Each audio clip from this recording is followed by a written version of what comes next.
Hi and welcome to this week's episode of JPTV, coming to you live from the corridor of one of our buildings. So first of all, I'd like to talk about the tragic events that have happened in Manchester this week.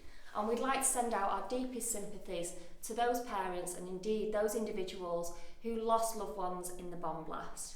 This is my little one Ella, and she's only 6 years old, and I can't imagine what it must be like for any parent to have to go through that. But with Manchester being the city that it is, I know that we will carry on and we'll just get stronger throughout this event, and we've all really come together.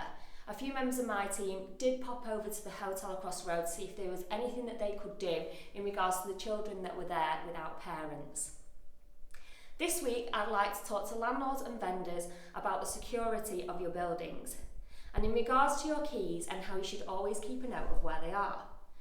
So if, for example, you are having some maintenance done on your property, even if you know the maintenance contractor that you're using, then always keep a note of who they are, when they took your keys, and when they're intending to bring them back. It'd be ideal if you could make a photocopy of the keys that you have given to them, but if you can't, always do keep clear and concise notes.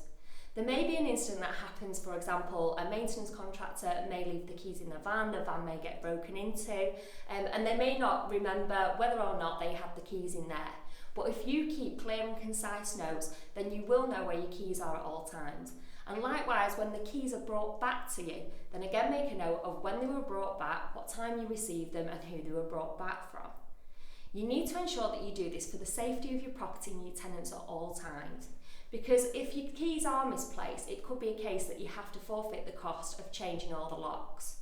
So always make sure you keep clear and concise notes, even if you know the person who owns the maintenance company, just to keep straight in your head when they've been taken and when they've been returned to you. And that goes the same for all agents. You should always be keeping clear and concise notes of where your keys are at all times. That's all for this week, and I'll speak to you next week.